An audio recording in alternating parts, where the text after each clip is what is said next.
Hi, you are listening to Baachu Talk, a podcast for government services professionals.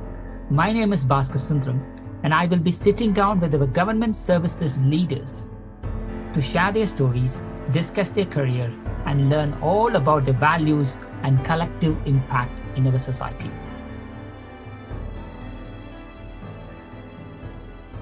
Today's guest is Angad Rajain. Angad is currently serving as Global IFM Head at Tenon FM and is responsible for the growth of facility management business in India and the UK. He's focused on the expansion of the Tenon Group's footprint in other geographies globally and has been associated with the firm since 2014. Previously, Angad was Managing Director of Tenon Facilities Management India Private Limited, where he spearheaded the company's vision and strategy of further strengthening the market leadership position of Tenon FM. His experience of working with world's leading financial institute Blackrock and handling their portfolio of prestigious clients adds a strategic dimension to his leadership. He was actively involved in Tenon Group's two recent acquisitions, ONG in UK and Frontline Security in Singapore. Angad is a management graduate and topper from Yale School of Management and is often invited to speak on trends, insights, and sector outlook of the FM industry at key summits. Welcome to Baachu Talk, Angad. So good to have you with us.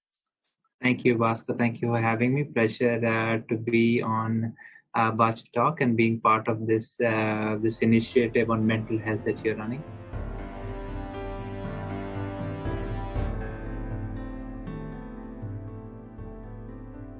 Thank you, Angad. Thank you. And then let's go back to the very early part. Where were you born, and talk about your high school and education? Sure.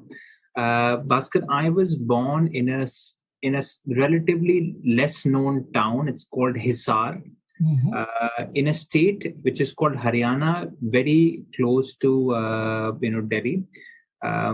My grandfather at the time was serving in the Indian Police Service in Haryana, and what that meant was wherever he would get posted, you would be out there. And that meant you got to see a lot of new and interesting towns as you grew up. And that's, so that's how I ended up getting, I was born in Hisar. I have no other connection to Hisar other than that. But my family and my parents, they all hail from the state of Haryana, which is largely a very agriculture-focused state. Yes.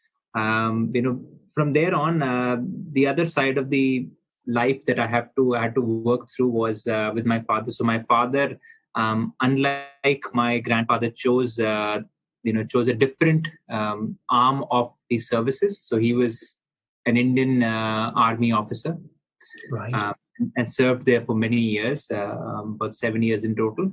Which again meant that as I was growing up, there was a lot of movement in terms of him getting moved from one station to another. So it wasn't until middle school when I found my bearing in Delhi at a school which is called Rajain International School. It's one of India's premier international schools based in Delhi. And I was lucky to be admitted middle of the school year, which happened to be the case.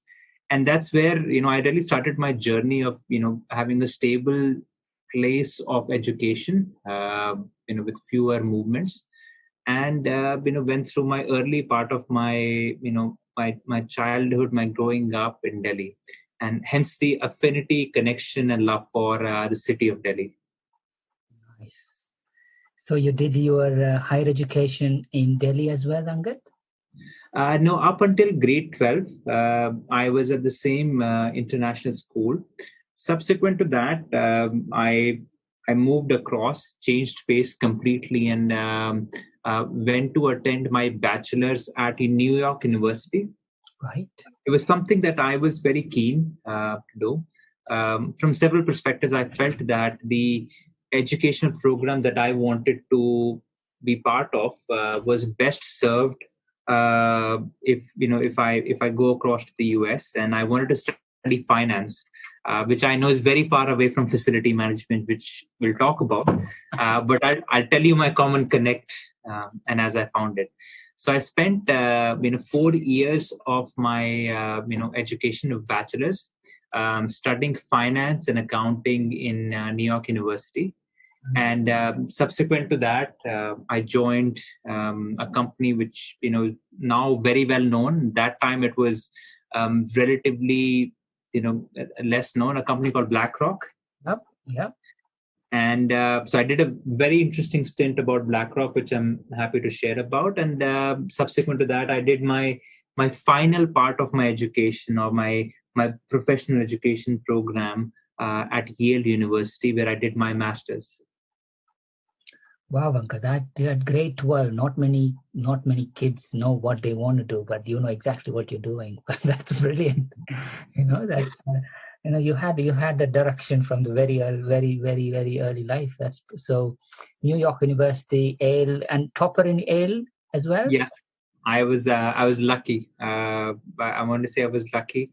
Not only because I did well, but because I had the distinguished, achievement of being the second Indian topper at Yale. Oh, wow. The first one, you may recall her because she headed Pepsi for a very long time. Indira Nui. Yeah. So Indira Nui was the first topper at Yale School of Management. And she qualified at that time as Indian descent or coming from India. And I was the second one, and so it's just very surreal to be get that achievement. Wow, even I don't think that's luck, Angad. You've been so humble there. Definitely nobody will give you just like that, right? There is a lot of hard work, there is a lot of determination, lots of effort has gone in there. But well done. I think we're so proud. I'm sure your parents, both your grandparents and your father might be super proud of you. No, absolutely. My father said something very interesting to me when I was deciding my bachelor's and my master's university and where I should attend it. And that comment, that phrase, resonates with me, very strongly even today. He said, look, when you go to NYU and graduate from NYU, it's like I am graduating from NYU. Nice. I would have never had that opportunity, but through you, I'm going to fulfill all my missed dreams and wishes. You had a solid purpose, right, behind it. And there is this big inspiration that pushes you, because if you normally put it like, I'm a student, I'm going there to do my best, that's self-motivation. But here you have your father behind you, and every time you put forward something, you have, it's not just me, it's a legacy. That's brilliant. So from then on, Blackrock, how long were you there at Blackrock? I was at Blackrock for 4 years. It was a very interesting time, if you would recall, Bhaskar. 2008 global financial crisis. Yes.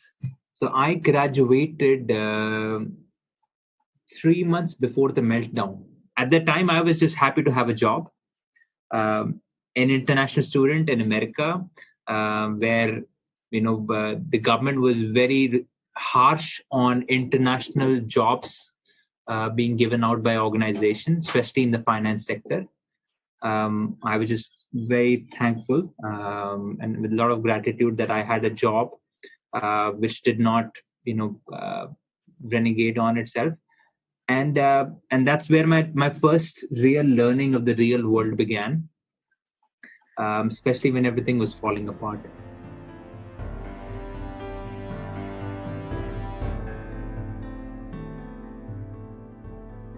So that was a gloomy environment, but I'm sure you had a positive career there with Blackrock from then on. Yes. Because when you live through a crisis and you learn through a crisis, it's learning by fire of baptism. That's what one of my bosses once said. Because you don't have the option of learning at your pace. You don't have the option of making mistakes. Yep. And in situations like this, you get an opportunity of being part of some very impactful decisions and discussions, which someone coming out, straight out from, with a bachelor's degree would typically not be party to. I remember, getting an opportunity to work with the founder and chairman of Blackrock, a gentleman which I admired greatly, Larry Fink. That those stories, those experiences are invaluable, and for me. 100%, Angad, 100%. Looks like you're all set for the pandemic now, because you are well placed to tackle it, because you've already seen it front end of what happened in the 2008 economic crisis. Yeah. So it's brilliant. So let's talk about Tenon. So from Blackrock, you moved 2014 to Tenon, is it? From Blackrock, I went to Yale to do my master's, and subsequent to my master's at Yale, I joined Tenon Group as part of a leadership development program that they were looking to develop. Got you. So let's talk about Tenon, because it's truly Indian multinational company. If we can share a little bit about Tenon for most of our UK audience, that will be great. Sure. So Tenon Group, if I summarize in a simpler nutshell, is a 25-year-old Indian multinational. The roots began in the year 1995. So this year we've completed 25 years, which is a very proud moment for us. Congratulations. We missed doing a celebration that we were looking forward to because of COVID, but that's behind us now. We'll do it at another milestone. So 25 years. We operate in 3 geographies: India, UK, and Singapore. In India, Tenon Group, is the third largest security and FM integrated facility management service partner and provider. In India, we currently hire and service about 3,000 customers with about 80,000 staffs, which are spanning across security, FM, and within FM, hard, soft services, transport management, and so on. And if you look at India, and it's a very diverse and spread out country, we have the benefit of having to cover the length and breadth of the country, serving customers in over 15,000 postcode locations. Wow. So India is a very big is the core of Tenon Group, and provided the support and financial muscle to grow overseas. UK is our second largest piece of operation, where we provide facility management services. There were a handful of acquisitions that were completed in the year 2015 and so on. And since then, the business has been rebranded to Tenon FM to keep our brands clear and consistent with our partners and customers. In India, I don't know if you follow the Grant Thornton CII report, which was released last week by the Indian ambassador. But we're really pleased and honored that we've been listed in the report as the 7th largest Indian employer in the UK, with over 3,000 employees. Wow, that's great! What a journey there. An interesting feat. Singapore, which is the third leg in our multi-nation approach, is where we provide security services with the brand of Peregrine. And Singapore is a very unique jurisdiction. It's the smallest piece of our size of business and spread, but it's very unique. It operates very differently to what one would imagine Asian economies would operate, and it's one of my favorite part of the business in terms of innovations and ideas. Wow, it's great to be part of a growing company, and that also makes a lot of impact in the society.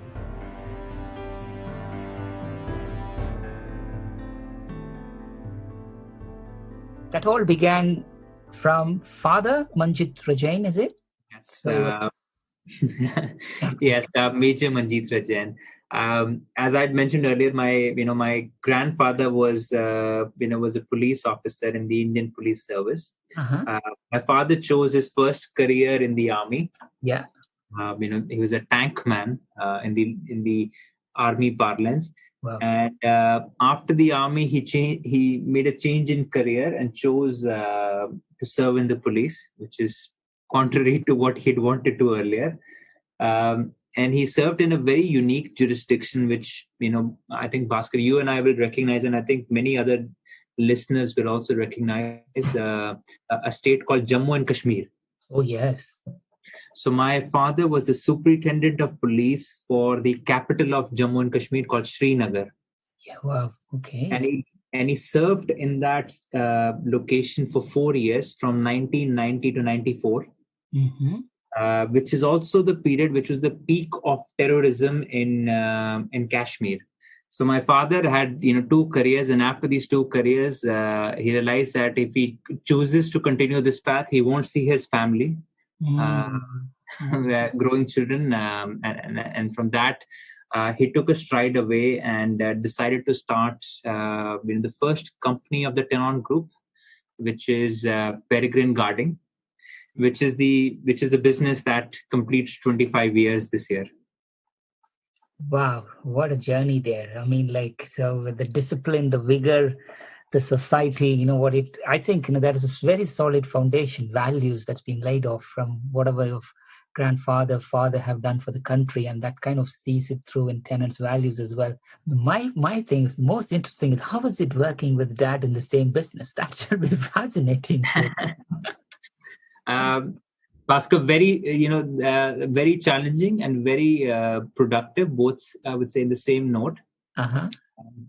When you have a father who's built up a business ground up, yes, with no financial capital of his own, who's been a doorman to a chairman, the same man's been through that journey. He's been a guard on site, and he's developed the business, grown the business. Well, as any son, you look up to your father, you look up to his achievement, and if nothing else, you want to meet up to those achievement levels in your own little way of world. So that's the challenge I felt.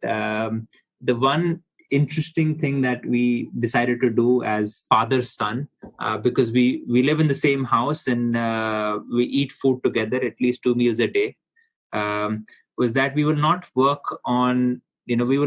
directly with each other, which will provide us each the space to learn and make our own mistakes. At least for me, make my mistakes. And that's how we worked. It's now my 6th year at Tenon Group. I now probably work more closely with my father on strategic initiatives. But we have our space, individual space, and I can still go up to my father with problems and challenges and ask for feedback as a mentor and not as a boss. Yeah. Which is, I think, the important part. Yes, I think how blessed you are, Angad.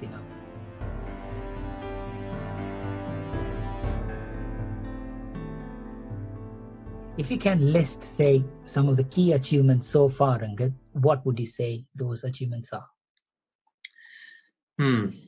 So I guess my first biggest achievement is working on the acquisitions of the two businesses that happened in the year 2017, ONG and Frontline in Singapore. And it's because Bhaskar, you'll agree, acquisitions are quite temperamental. Yeah. You're dealing with a lot of emotion. You're working with a lot of different types of promoters and businesses, and to align those interests in the way that it works both for the buyers and the sellers is an art. And working through those two acquisitions parallelly in two different geographies, which were 14 hours apart in time frame in time zones.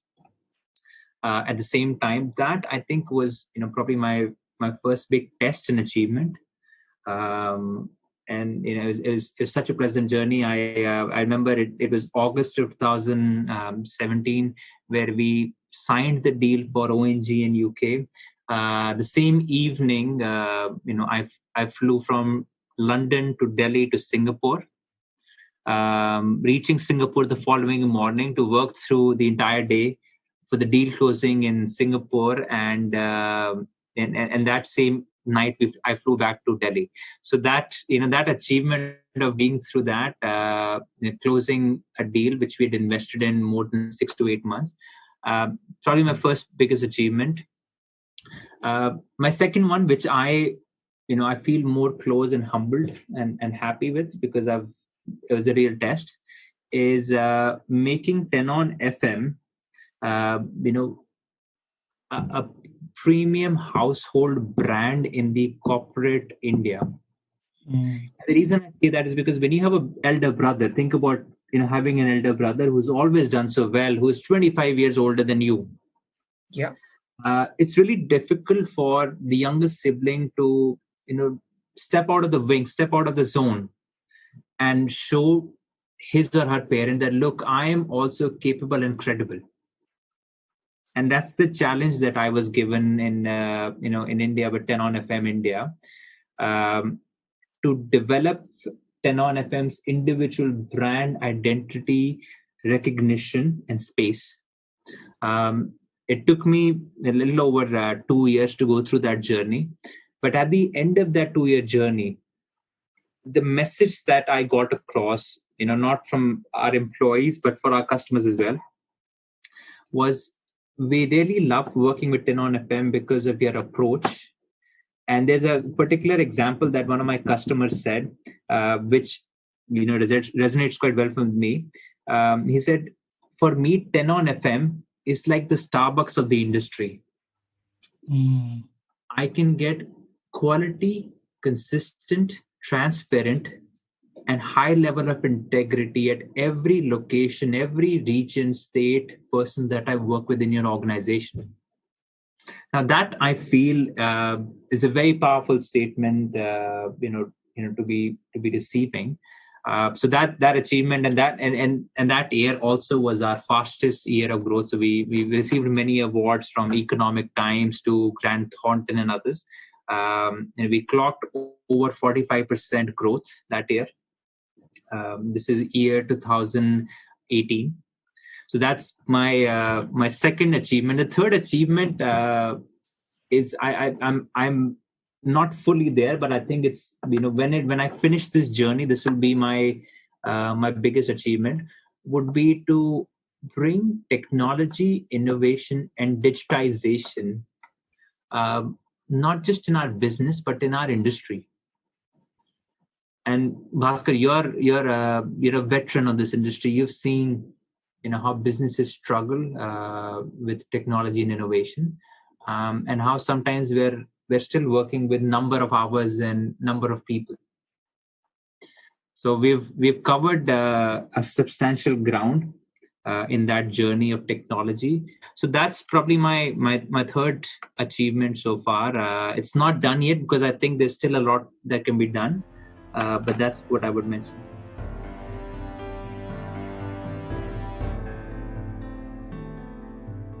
Wow, that's very, very, very solid business achievements there. So tell us 3 things not many people know about you, Angad. So I'll tell you 2, and I'll see if there's a third one that I can share with you. I live a very transparent and open life. Mm-hmm. I'm a people's person. I enjoy spending time with my team, with my colleagues, and getting to know their the successes, challenges that they're facing. But when I'm away from this work zone, that I call it, the 2 things that I do to decompress is one is that I'm learning to fly. Oh wow! Okay. And that's the gift of being able to work in the UK. I spend about 2 weeks in UK every month, so it provided a suitable opportunity for me, and I took advantage by learning to fly. When you're up in the air, maneuvering your plane and managing all the different readings that you have to take when you're flying, you have complete focus. You can't think about what I'm going to have for lunch. I have to call back this individual. What will I do tomorrow? What chores and errands I have to run? You can't think of anything else. You have complete focus, and it's like meditation in some way. Yeah. When you're up in the air. So that's my, the first unique thing that I do. The second one, which I think very few people know about me, is in this corporate day and age, it's really challenging to have sports to follow and play frequently enough. But I enjoy shooting. So throughout the year, I do a lot of clay and skeet shooting. That's brilliant. And other than that, any other hobbies and interests? Bhaskar, I enjoyed traveling. That's nice. But my one rule in life of traveling is that if we will travel with our children. So since my daughter has been 1 year, we've been traveling with our children. We've seen we've traveled to some very unique places in Asia and Europe and so on. And we're a little bugged at the moment because my wife and I both enjoy traveling, and because of where we are today and the global pandemic situation that we're all going through, we're not sure how we'll be doing that. So we're planning on doing more staycations. So that's probably the third thing that I would mention that I do. That's amazing. So yeah, from flying to clay shooting to travel, that's brilliant.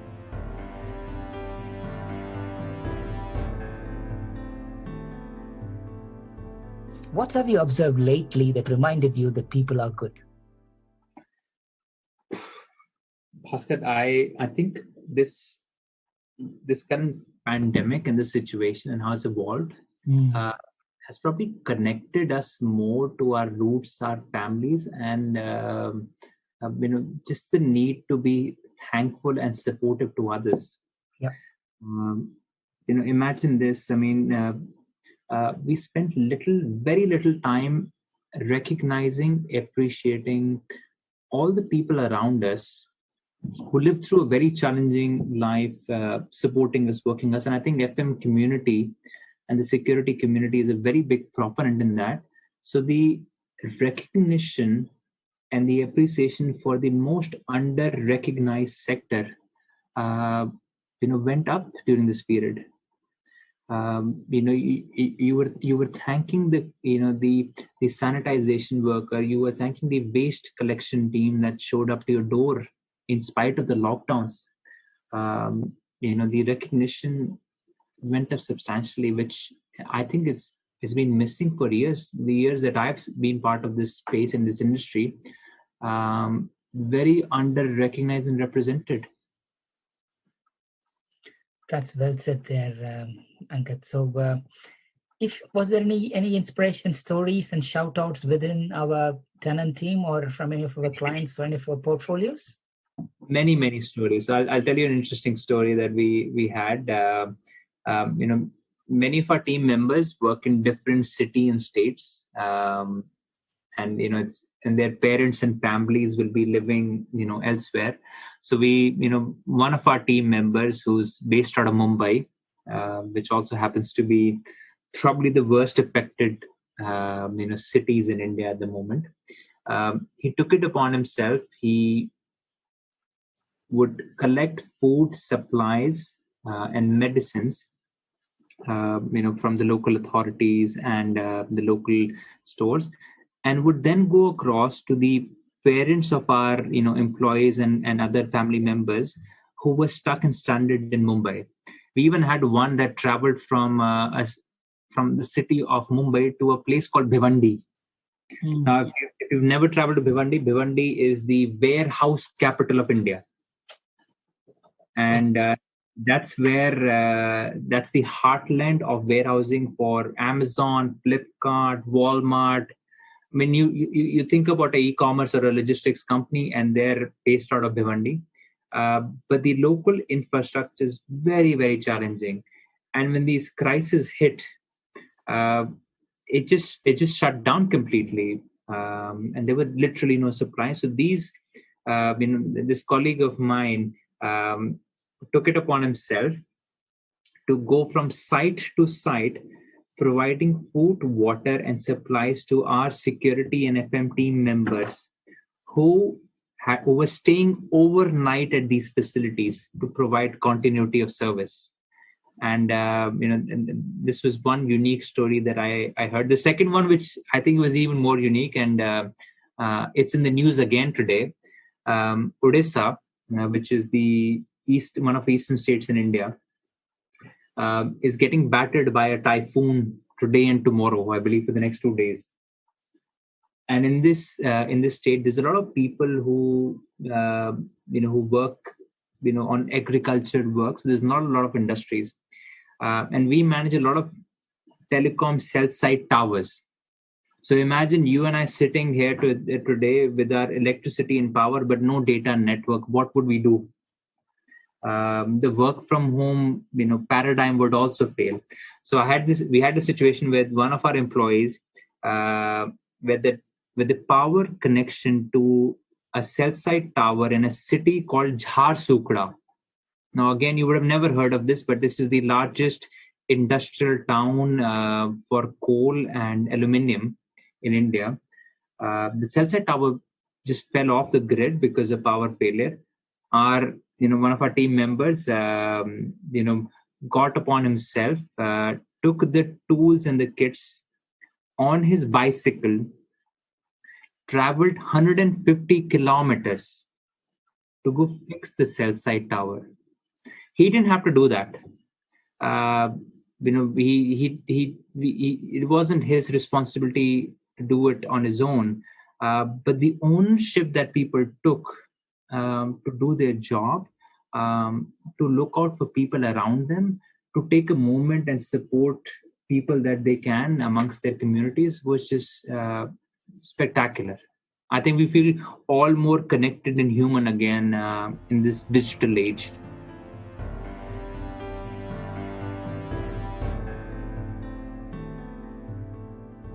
When the announcement happened, where were you? What's the first thing you did? And how was the response structured? So I was at our corporate office when the announcement came. If you recall, the announcement came in two pieces. So the first announcement was that we were going to do a volunteer curfew on Sunday. I believe this was 22nd or 23rd of March. And the following day, Monday, the Prime Minister of India announced that midnight today we'll be on a complete lockdown. So I was at work. We were actually reviewing our business continuity plan and confirming and clearing our task force meeting for the same.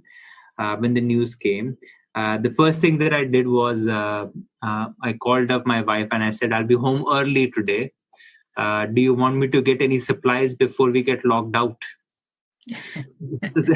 That's the first thing. When you have a 1-year-old, child, you know how many supplies you end up needing with a growing child. That's brilliant. I mean, end of the day, you know what, family comes first. That's great. So, if you look back, what advice would you give someone wanting to pursue a career similar to yourself?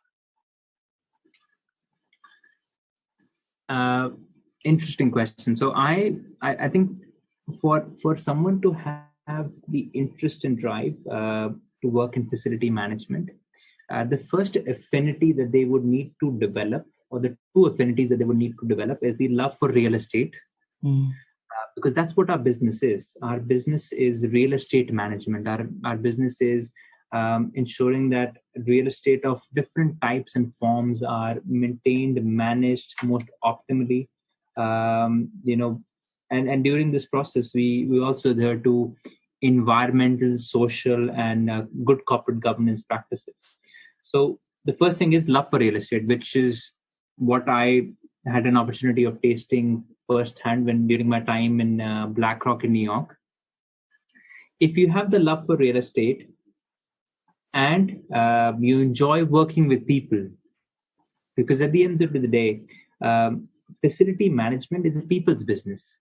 I mean, we can put a lot of qualifications, technical learnings that we have to develop for soft and hard services. but it's a people's business.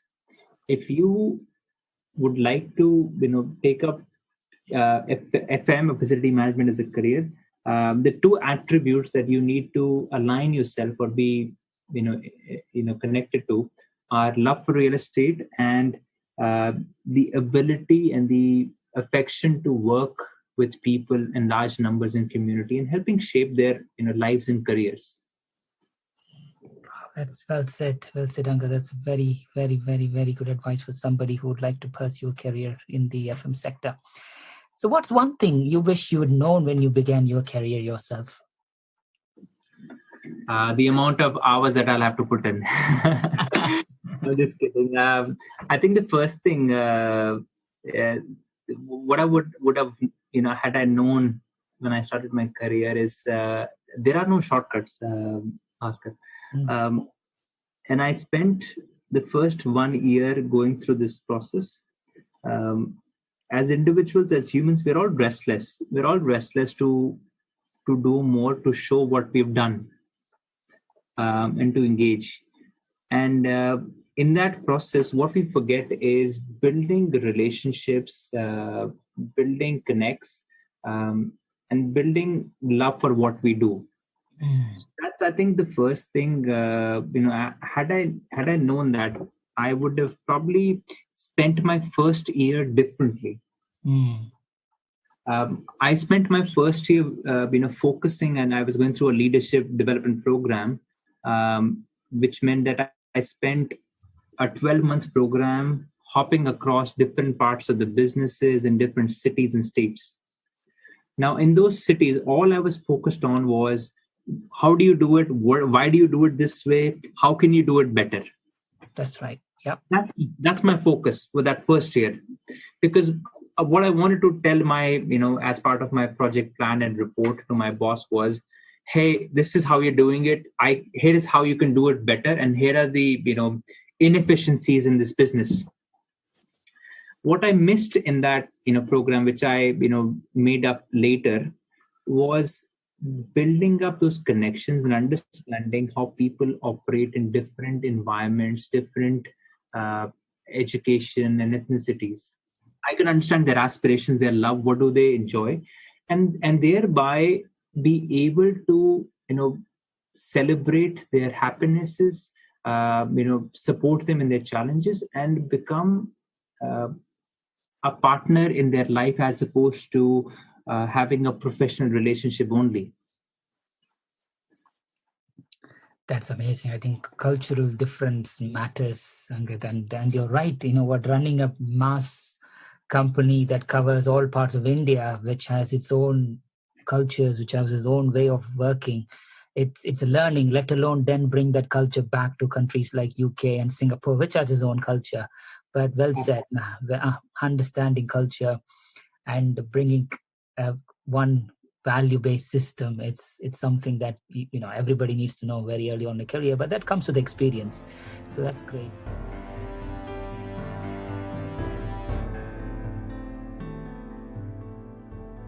You mentioned that you work long and late, and now you are locked down. So how do you personally adapt to the new normal? For starters, I've made sure I follow a routine. When you're in the office, it's very easy to have time run away from you, and because your family is not in the building, if they're waiting at home, you sometimes underappreciate that and get delayed.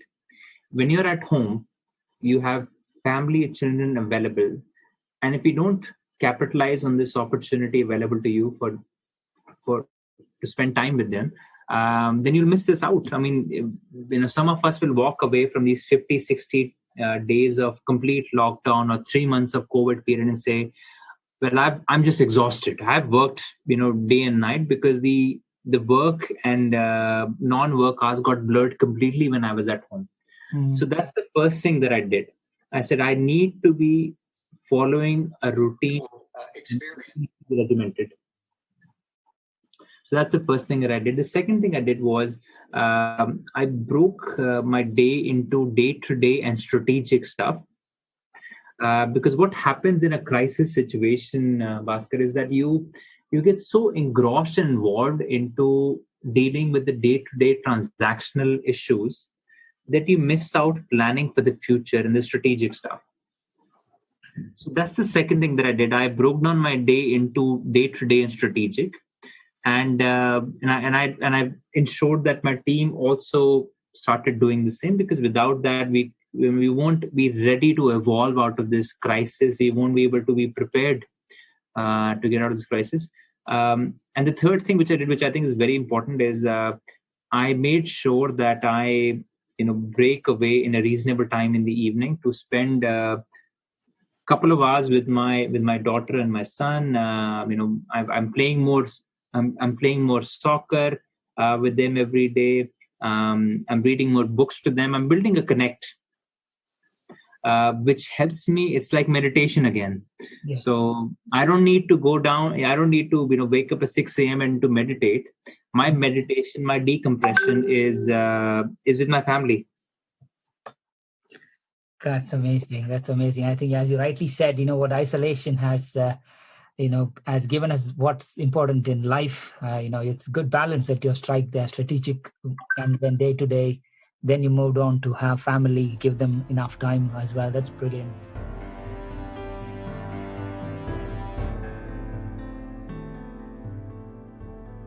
Let's just loosen up a bit and let's have some rapid fire random questions just to kind of get a different perspective of you now. So let's quickly go through this. So as a child, what did you wish to become when you grew up? I wish to become a policeman. Oh, I won't be asking. That's the first career that I thought I'll take up.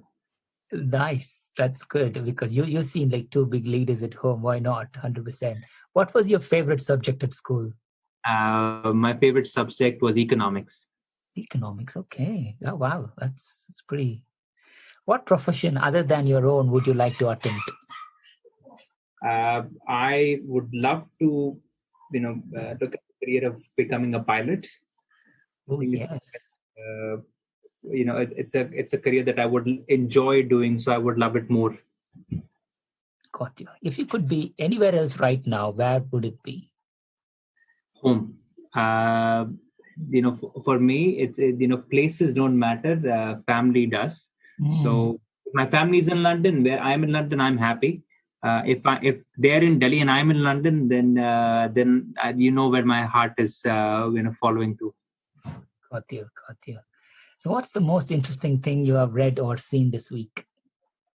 There's a very interesting movie, which I watched. It's a classic, which I watched with this time. It's called There Will Be Blood. American classes. If you have an opportunity, you must see it. The movie is all about early American oil exploration. It's about religion. It's about relationship and family.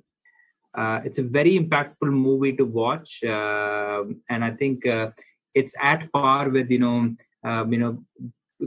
work with Quentin Tarantino and others that would do. That's brilliant. So, are you a tea or a coffee person? Coffee. Oh, nice. Are you a morning or a night person? Morning. Oh, how early do you normally start, or I start my day at about 6:30, 7 o'clock. Wow, that's great. I'm young children now, remember? So when you're having a bad day, what do you do to make yourself feel better? Spend an extra hour with my child. Oh, wow, that's amazing. What random stranger has had the biggest impact on your life? And this would probably require a little bit of thinking, Bhaskar, but I think the most impact that I've had was and I don't want to call him a random stranger, but for me this person was a random stranger. I didn't know him well. The situation happened in New York, Okay. And the situation was that I was, after a long day at work on a Friday, I was working in Blackrock at the time. I left my office bag in the taxi, and the office bag also happened to have my passport at the time. Oh wow! Because I was completing my work visa renewal process. So my passport's in there, my phone's in there. The only thing that I have on me is my wallet. I'm in a foreign country. There's no family member. And obviously, your family's going to call you. What do you do? And it creates fear and concern. And losing a passport, I was told by my father, was the biggest sin that one can commit. Yeah. I'm imagining my father's face. I froze. I literally froze. I stood there. All I did was I walked across to a pay phone to call up a friend to to give me a direction. 30 minutes later, and New York's a very busy town, and yellow cabs are very busy people. They don't have time for you. This man, turned back around. He came across, and he says, "I've picked you up a few times from your office, so I recognized you a bit, and I've been spinning around this area for the last 30 minutes, trying to see if I can find you." Wow. Now, he didn't have to do that. He could have dropped it off at a police station. He could have kept the phone. He could have opened up my bag. I mean, there's a lot of things that one could have done. But probably, I think what recognized and appreciated was, how would you feel if something like this happened to you, and how would you react? What would you do to someone else? And it's the idea of passing it forward, which I took away from it. So that's probably the most valuable random act that I would share with you. Wow, it's very very positive there, and as they always say, good things always happen to good people, and that's you're blessed there. So brilliant. So if you could eat only 3 foods for the rest of your life, what would they be? I cannot give up chicken tikka. That's probably my first one. I would probably choose to get a pizza a day, and the third one is an Indian delicacy, which I am guessing it's the kidney beans dish, rajma. That's the official name. So those probably be the 3 things that I would love to eat, and I can eat every day if life puts me across in that situation. That's brilliant. So what are your favorite toppings for your pizza?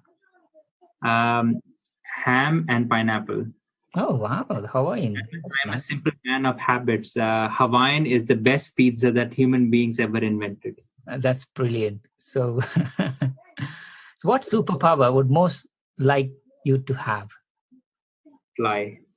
Just fly. Nice.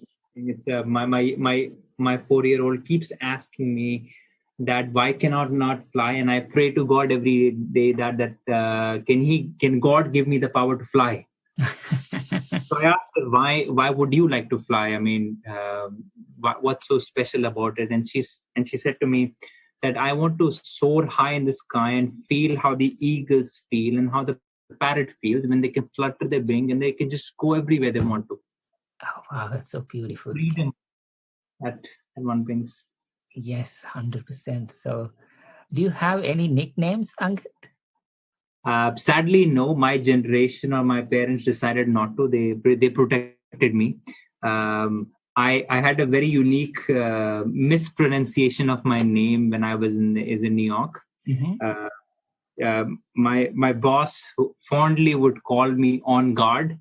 And if you're familiar with fencing, in fencing, when you're ready to fight, you tell the other person On Guard. On Guard, okay.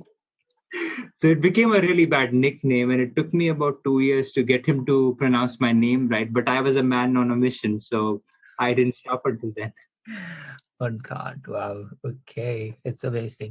What trait do you like the most about yourself? I would probably say my openness. That's probably what I would say. I believe in ideology which I have learned from my father, which is transparency and integrity has no substitute. Yeah. And you can only be honest 100%. There is no 99%. So if you have those traits, I think that's what I probably recognize as my biggest strength, my biggest superpower, because I don't have to look back and think about what I've said. Got you. I've been transparent. Yeah. Yes. If you could be a cartoon character for a week, who would you be? Popeye the Sailor. The man, the strongest man that I know growing up. I can imagine. It's very, very positive there. So what's the most courageous thing you have ever done other than flying? I've done skydiving and bungee jumping. So that's probably the most courageous thing that I've dealt with. I don't have fear of heights, but when they put you on 5,000 feet and they ask you to jump out of a plane, I think it takes a lot of courage to be able to take that step. And even though there's an instructor who says you're fine, you're taken care of, at that jump, that plunge, you'll have to make on your own. 100%, Angad. I do remember doing that like a few years ago.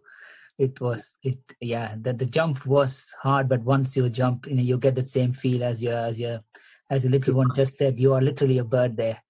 It's beautiful. It's amazing. So, who haven't you seen or talked in a very long time, and you hope that they're doing okay? My uncle. I have my dad's younger brother. My uncle. I haven't seen him for a very long time. He lives in Bangalore, but I haven't seen him now for 6 months. 3 months have passed because of this crisis that we're in. Yep. And we missed our annual family reunion ritual. Okay. He's my favorite uncle, so I do miss seeing him. And because he also is a security professional. He's very busy at the moment because he's one of the most prominent authorities on business continuity and security risk. So he's a man in demand and is a very busy man at the moment.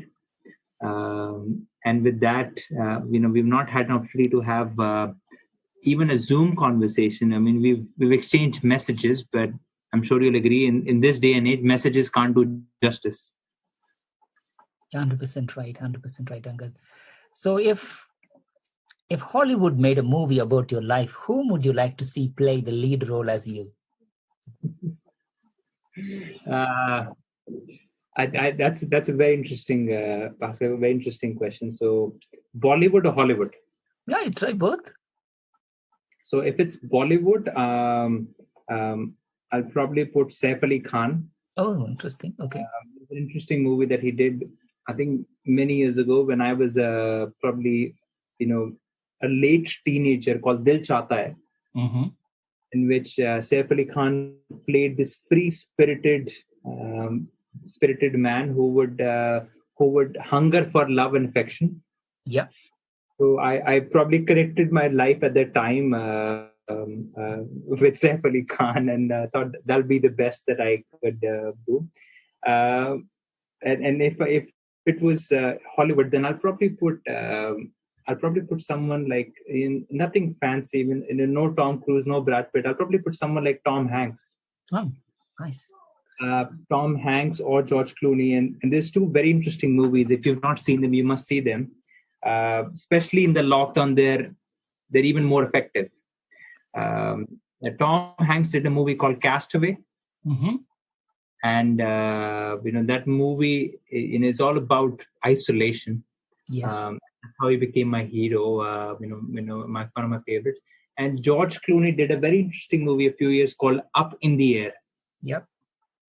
So when I look at those two individuals, I think if my life was to be replayed, they would probably do most justice in playing my role. Wow. Okay. And The genre of the movie will be a drama, a comedy, a romantic comedy, action film, science fiction. Comedy always. You can't appeal to masses. If you're not happy, if you're not smiling, walking out of that film, then it's not Angad you've been watching. Ah, that's so beautiful. So, what's one thing that make you really crazy or angry? People who don't respect time. That's true. And they don't recognize what they're taking away from themselves and you.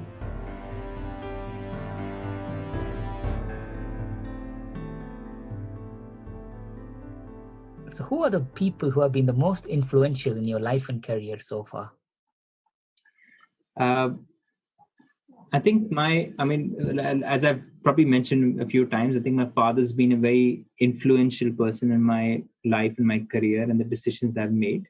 Not because of the choices that I've made or the fact that I work in Tenon FM and Tenon Group, but because of the ideology that he's imparted through action and through examples. And I really value them.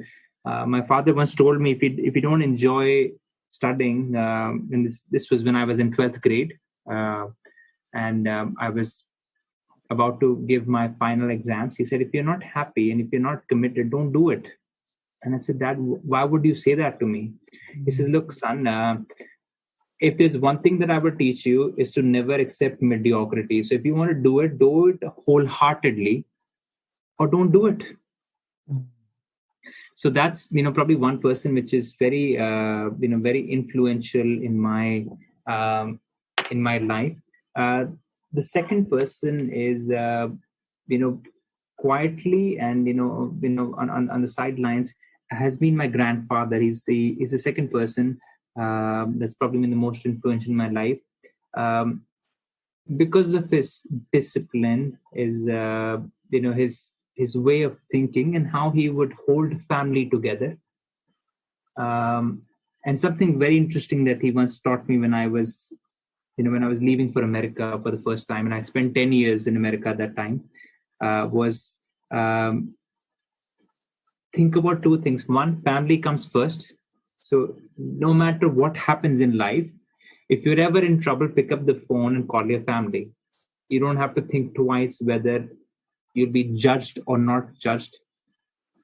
And the second thing that he told me was, if you're ever in doubt whether what you're doing is right or wrong, think about how would you feel? How would your grandfather feel? How would your father feel if this news was published in the newspaper tomorrow morning as the headline?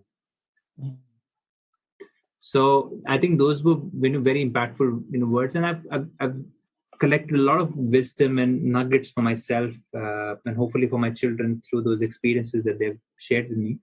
But those two individuals are probably the most influential people in my life that I look and aspire towards. Wow, that's just amazing to have two strong inspirational figures in your own family. That's great. So who's the kindest person you know? My mother, without a doubt.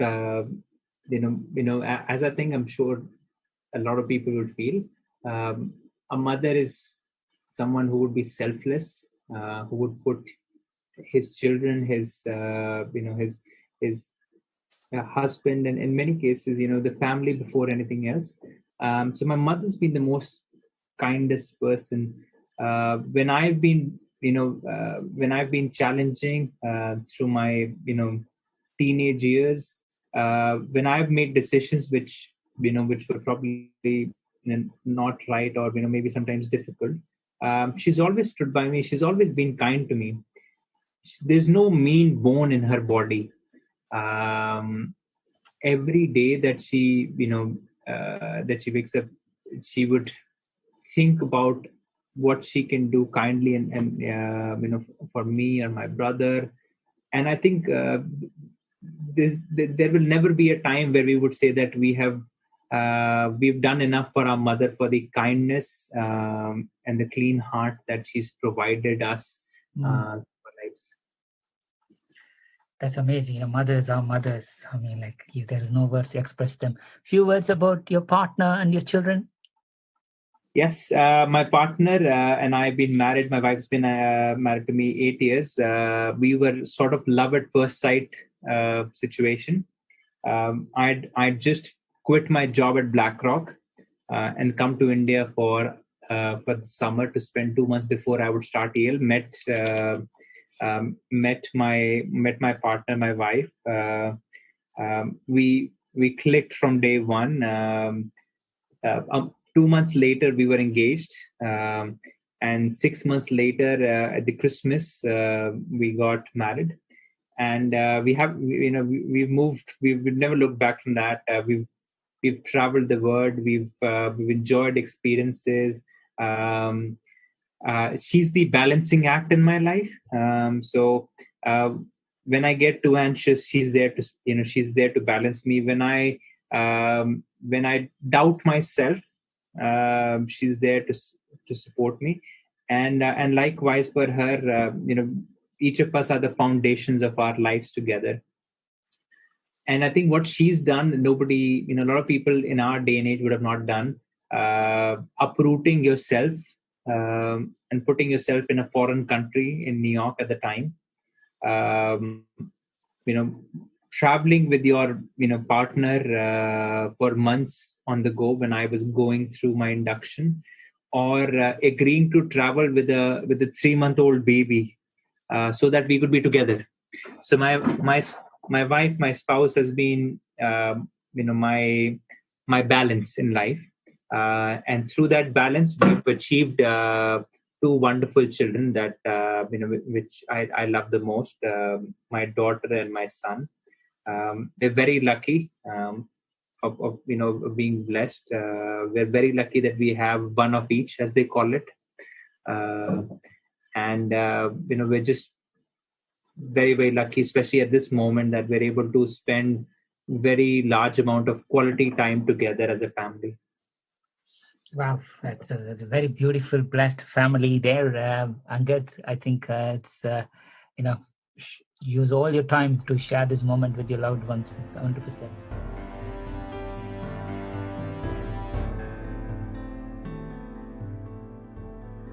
So what's something that you're looking forward to in the future now then, Angad? I think basket traveling. I was having a very interesting conversation with my colleagues and work last week. Is how do we create an environment where we can go back to work, make connections, build relationships, new relationship, because FM is a business of human contact. It's all about human contact. It's all about being able to connect with people, meet people, build relationships, build confidence. And I think that's something that I'm looking forward to, being able to travel travel for work, to see my teams across the country, because Zoom calls don't do enough. To celebrate their successes, to recognize their achievements, and many of them have really stepped up beyond the remit or the requirement of the job. And at the end of the day, we're waiting to see whether it's now or maybe 2 years from now, when we'll actually get to travel as a family, to take time away. So that's what I'm looking forward to, just getting out of the home. Maybe we're all cooked up a little bit. 100%, Angad, 100%. I think, so this has shown us, what priorities in life. And you're right, trying to get out, trying to do the things that we always do, maybe slightly in a better way. It's great. So thank you so much, Angad. Is there any part of your life or career that we haven't touched, Angad, that we could maybe spend last 1 or 2 minutes on? No, I think we've spent time covering most of them. We've covered my time in New York, which I think was a very impactful time. And I think you said something very nice at the beginning, Bhaskar. You said, look, when you live through a crisis, you're better prepared for the next one. Because no amount of reading, learning, training can prepare you for a crisis, as opposed to going through one. So I think that's probably something that I resonate quite strongly, given what we're going through right now. And I know the environment's quite challenging across the board, but I'm very hopeful that as we see the end of this huge pandemic in front of us, we'll come out stronger, smarter. We'll be more tech savvy, if nothing else. Yes. And we'll be all zoomed up by the end of this. 100%, Angad. That's a nice way of putting things together. So thank you so much, Angad, for your time today. It's really been a privilege to have you with us at the very first Baachu Talk series. Wish you, Manjit ji, your mother, partner, children, your colleagues, family, everybody in Tenon, all the good health and happiness. Please continue to inspire not just FM colleagues, but everybody around you. Stay safe, stay healthy, stay kind, and do look after yourself. Thank you, Bhaskar. Thank you. To our listeners, thank you for tuning in. Please do visit baachu.com/Baachu Talk podcast to this specific episode link to everything that was mentioned in this episode. Don't forget to subscribe, review, and share Baachu Talk podcast with your loved ones. We will see you at the next episode with another special guest. Until then, it's Bhaskar Sundram from Baachu signing off.